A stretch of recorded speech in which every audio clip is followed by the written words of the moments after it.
Bom dia a todos os conselheiros, conselheira, representantes das partes nessa sessão, doutor Kennedy, doutor Roger Lúcio já estava conosco na sessão ordinária, a nossa secretária, todos aqueles que nos assistem. Nós temos nessa pauta complementar dois processos de um mesmo sujeito passivo, ambos de representação aí do doutor Kennedy.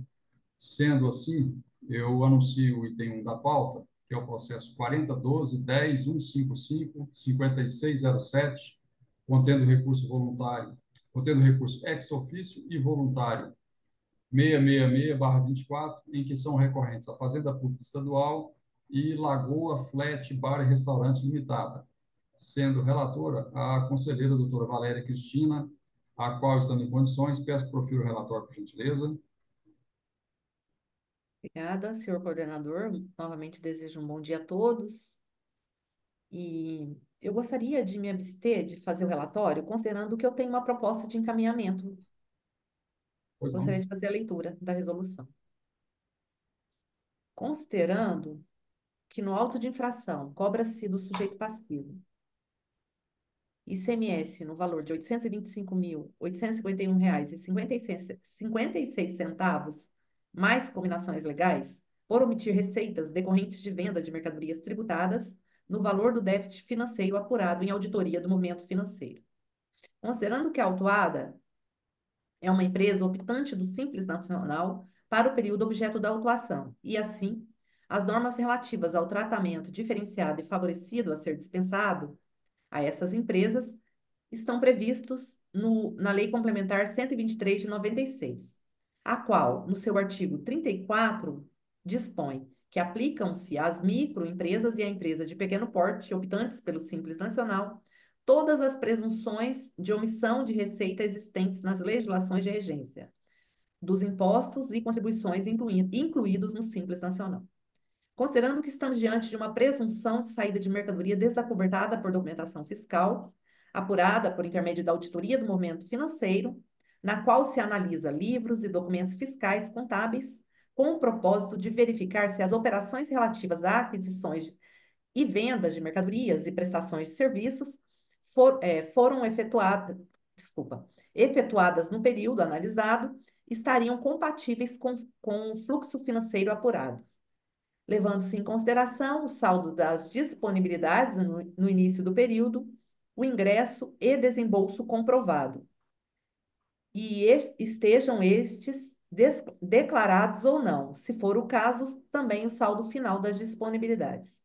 E seu objetivo é apurar a existência de insuficiência de disponibilidades em razão da ocorrência de desembolsos superiores ao valor do saldo inicial acrescido dos ingressos efetuados no período, o que corresponde à presente auditoria em razão do déficit financeiro apresentado. Considerando que a acusação inicial ela foi amparada no artigo 25, parágrafo 1º, inciso 4, da Lei 11.651, de 91, uma presunção relativa até que se prove em contrário, considerando que para afastar a presunção, o ônus é transferido ao sujeito passivo, e assim deve ser provado por este nos atos terceiro. Considerando que a alegação apresentada pela recorrente de que não ocorreu o déficit financeiro, conforme apurado na auditoria, e como consequência não teria ocorrido a omissão de registro de saída de mercadoria tributada, traz a alegação de que teria ocorrido operação de mútuo.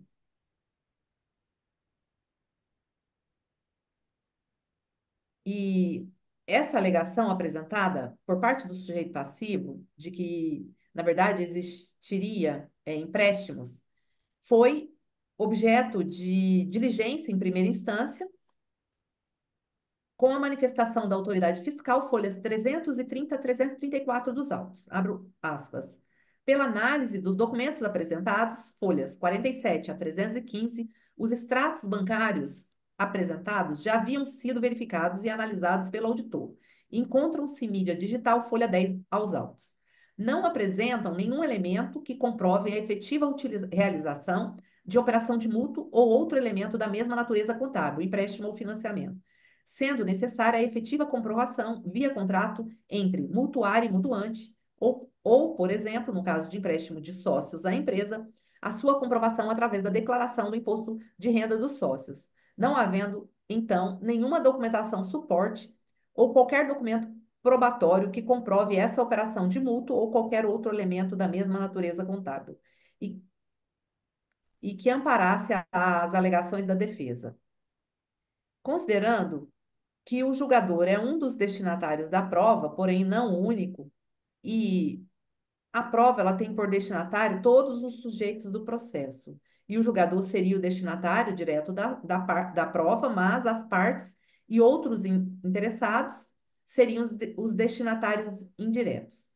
E o julgador, para proferir a decisão, ele deve apresentar uma valoração discursiva da prova, justificando seu convencimento acerca da veracidade das alegações, indicando também os motivos pelos quais acolhe ou rejeita cada elemento do conjunto probatório. Então, diante da ausência de prova por parte do sujeito passivo para afastar a presunção inicial, apesar das suas alegações, e considerando que todos os meios legais são hábeis a provar a verdade dos fatos em litígio, e em observância também ao princípio da verdade material, do contraditório e da ampla defesa, e que esta é a última fase para que se possa realizar diligências, né? E considerando a necessidade das provas juntadas aos autos, senhor coordenador, a proposta seria de encaminhamento à gerência de preparo processual para que seu titular, por gentileza, intime o sujeito passivo para que junte aos autos documentação hábil e idônea que comprove as receitas financeiras, empréstimos e financiamentos alegadas, porque essa seria a sua alegação. Para tal, deverá juntar aos autos a disponibilidade financeira do supridor e o efetivo ingresso do numerário, com coincidência de data e valor. Junte aos autos a comprovação de quaisquer outros ingressos não considerados pela autoridade fiscal no demonstrativo instrumental, como prestações de serviço não sujeitos ao ICMS, devoluções de compra, vendas de bens do ativo imobilizado, vendas a receber saldo inicial e final e também qualquer outro ingresso. E o sujeito passivo ainda possa nos apresentar quaisquer outras informações que entender necessária para a solução desta lide. E ressalto, né, conforme já exposto em todos os considerandos, e reitero que estamos diante de uma presunção legal, uma presunção relativa que admite prova em contrária. Porém, essas provas têm que ser carreadas aos autos. Então, eu ressalto aqui a aplicação, no caso de recusa injustificada por parte do sujeito passivo, de não ter elementos para os julgadores para afastar a presunção apontada na inicial, ainda que de forma parcial. E, em caso de recusa, será aplicado o artigo 19, parágrafo 3º, inciso 1, da Lei 16.469 de 2009, que assim presumir-se-ão como verdadeiros a presunção inicial. E no retorno do processo, para a sequência do julgamento, que seja remetido à Secretaria-Geral deste Conselho para que o presente processo seja pautado com o processo 4012-10-1555003, que será o processo a seguir apreciado. Seria essa a proposta de encaminhamento, senhor coordenador. Obrigado, doutora Valéria. Doutor Kennedy, passo a palavra para a manifestação exclusivamente em relação à proposta de resolução. Bom dia, senhor coordenador e ilustres conselheiros. Cumprimento a presença de todos. No caso, em relação à questão da diligência, o contribuinte manifesta no sentido positivo de concordar com a sugestão da conselheira relatora. Obrigado, doutor Kennedy. Doutora Gerlúcia. Novamente, bom dia a todos, né? De forma especial ao representante da parte. A Fazenda Pública se entende ser essa última oportunidade para que a empresa que vem alegando a existência de contratos de mútuos, né, visando é, diminuir ou suprimir com a omissão de saída aí presumida, fazendo essa última oportunidade, comprovantes. Ela trouxe alguns extratos bancários, mas autoridades que esses já foram verificados, é necessário que ela traga de forma mais pontual qualquer documento que comprova ingressos para que possa ser suprimida essa omissão de venda aí que está sendo apontada.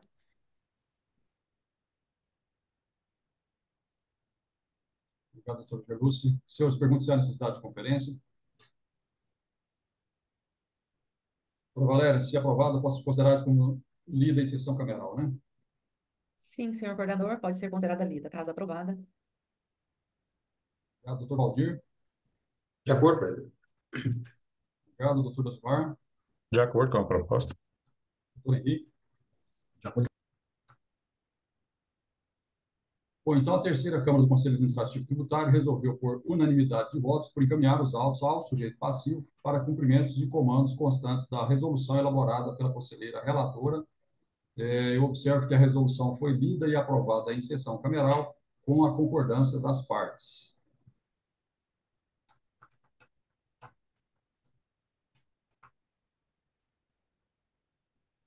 Eu anuncio, então, o item 2 da pauta.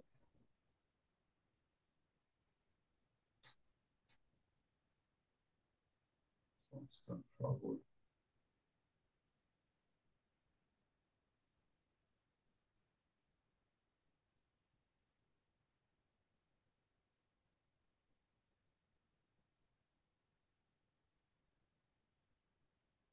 Item 2 do processo de relatoria do conselheiro Henrique. 555.003, 667/24, em que são recorrentes a Fazenda Pública Estadual e Lagoa Flat Bar e Restaurante Limitada, sendo relator o conselheiro doutor Henrique Celso de Castro Santana, o qual, estando em condições, peço que profira o relatório por gentileza, mas por ser a parte não tributada do item 1, doutor Henrique, eu até pergunto se seria extensão de julgamento. Sim, a exceção de julgamento tem uma proposta também de resolução, o sujeito passivo é o mesmo, é bem semelhante à proposta, né, a apresentação das planilhas, de contratos de mútuo. Então, por mim, sim, seria extensão de julgamento. Doutor Kennedy, concorda com a extensão de julgamento do item 1?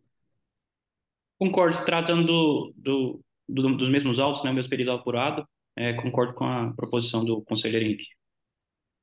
Doutor Gerlúcio?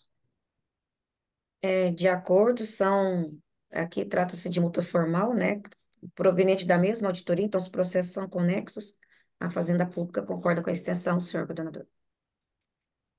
Obrigado.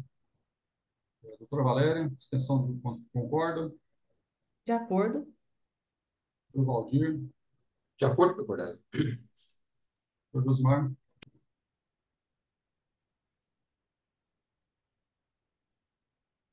Bom, então, nesse processo, a terceira Câmara do Conselho Administrativo Tributário decidiu também por encaminhar os autos ao sujeito passivo para cumprimentos aí de comandos constantes da resolução elaborada pelo conselheiro relator.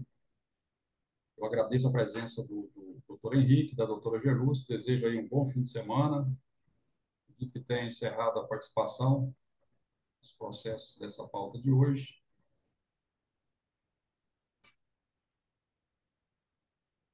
Bom dia a todos e tenham todos um abençoado fim de semana de descanso. Até a próxima. Obrigado, doutor Kennedy. Bom dia, bom fim de semana. Bom dia para vocês também. Ressaltar o Feliz Dia das Mulheres para as conselheiras e também para a representante fazendária presente na sessão.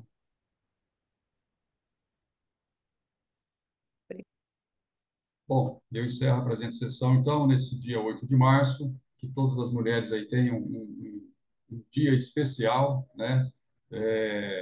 Memorável a lembrança, muito importante em todos os lares, no trabalho, excelentes parceiras, né? Sem elas, realmente, os homens ficam bem diminutos na história.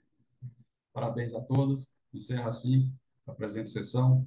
Desejo um bom fim de semana, principalmente aí a conselheira Valéria, a doutora Gerúcia, nossa secretária, e a todas aquelas que estão aí nos assistindo, que fazem parte do nosso dia a dia. Bom fim de semana a todos.